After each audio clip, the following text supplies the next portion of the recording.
हाय friends, मैं हूं Naveen Jain, Happy Pot Pad Resort से।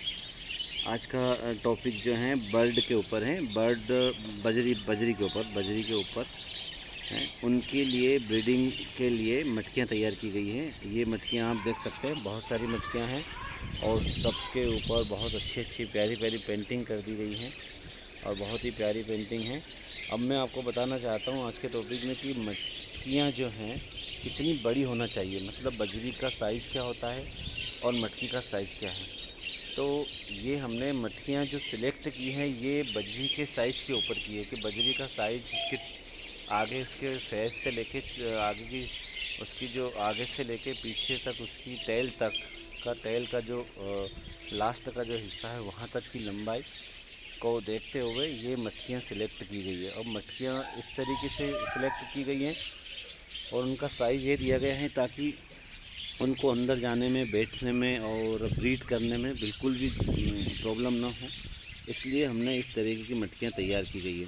अगर आपके भी घर में बर्ड हो या बर्ड पेयर हो या बजरी आपके घर में हो तो आपको कैसी मटकी लेना चाहिए और किस तरीके से मटकी को तैयार करना चाहिए और कैसे उसका साइज़ होना चाहिए, तो ये वीडियो इसी के ऊपर है। तो आप लोग जितने भी आप लोग देख रहे हैं तो इस चीज़ को आप एडॉप्ट करें और इस तरीके से आप भी बनाएं तो आपका पूरा ब्रीडिंग आपकी पूरी सक्सेसफुल रहेगी। ये एक हॉल है मटकी में जो बर्ड के लिए अंदर आने और जाने के लिए सफिशेंट है। और ऊपर का जो आप देख रहे हैं मुंह, ये तो इसके ऊपर एक ढक्कन लगेगा, एक बड़ा दीपक है वो इसके ऊपर लगाया जाएगा। और ये जो तार हमने लगाए हैं इस तरीके से लगाए हैं कि ये देखिए, अब ये तार यहाँ पे इसको एक हैंगिंग का सिस्टम दिया गया है। हैंगिंग के लिए एक इस तरीके से इसको मोड़ दिया। तो ये हमारी जो कॉलोनी है, हमारा जो पेट्स ये बर्ड रखने का जो एक एरिया हमने बनाया है उसके अंदर हमने ऐसे एक हैंगर लगाए हुए हैं जिसमें सीधा इसको अपन हैंग कर सकते हैं, पूरा इसको हैंगिंग कर सकते हैं आराम से और फिर आराम से निकाल सकते हैं। तो लगाना निकालना आसान रहेगा तो अपने को भी ज़्यादा प्रॉब्लम नहीं होगी और आसानी से मटकी को साफ़ करना, उसमें जो अंदर चिक्स होंगे, बच्चे होंगे, उनको संभालना, देखना, उसकी देख रेख करने में बहुत आसानी होगी। तो ये मटकी हैं और मटकी का साइज़ इतना होना चाहिए और मटकी के अंदर ये 2 छेद आपको दिख रहे होंगे, इस तरीके की 2-3 छेद होना चाहिए ताकि एयर पास होने के लिए अच्छा रहे। ऐसे छोटे छोटे एक आप बड़ा होल देख रहे होंगे और ये छोटे छोटे होल जिसमें से आराम से एयर पास हो सके। अब ये मटकी का साइज़ मैं बता दूं, एक तो होती है फिंचिस होती है, वो बिल्कुल छोटी होती है, उसके लिए हमने ये मटकी तैयार की गई है, हमारे पास वो भी है। और अब देख सकते हैं आप दोनों की साइज़ में कितना फ़र्क है, एक छोटी है एक बड़ी है। तो कम से कम बजरी के लिए इतनी बड़ी मटकी होना चाहिए। ये जो मटकियाँ देख रहे होंगे आप, ये फिंच के लिए तैयार की गई है और ये बजरी के लिए तैयार की गई है, जिसे आप लव बर्ड बोलते हैं, उन्हीं के लिए ये तैयार की गई है। और ये देखिए आप, बहुत खूबसूरत मटकी है।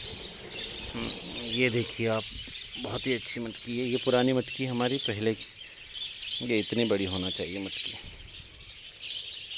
तो ये इस तरीके से आप भी अपनी बजरी के लिए इतनी बड़ी मटकी लगाएं ताकि उनको आराम से ब्रीडिंग करने में दिक्कत ना हो। बड़ी मटकी लगाने का ये फ़ायदा है कि मटकी लगाने के बाद में वो जो हैं बर्ड इसमें अपना घर बना लेती है और इसमें अंडे देती है वो। तो जितने भी एग ले करती है वो, तो आराम से वो कभी 6, 7, 8, 9, 10 तक एग ले कर देती है।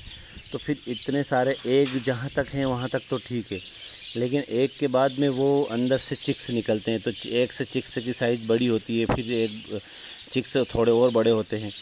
तो इस तरीके से क्या है कि वो बच्चे के लिए, चिक्स के लिए जगह कम हो जाती है ये, इसलिए मटकी बड़ी चाहिए। और जगह कम होती है तो वो छोटे बच्चे होते हैं वो दब के मरने लग जाते हैं या उनके पैर टेढ़े होने लग जाते हैं। इसलिए आप जो हैं हमेशा अपनी बर्ड की साइज़ से डबल साइज़ की कम से कम मटकी होना चाहिए या उसका ब्रीडिंग बॉक्स होना चाहिए। एक वुडन का बॉक्स भी आता है, आप वो भी लगा सकते हैं, तो होना चाहिए। तो इस तरीके से आप मटकियाँ लगाएं ताकि आपकी बर्ड अच्छी रहेगी और चिक्स भी अच्छे निकलेंगे। Thank you.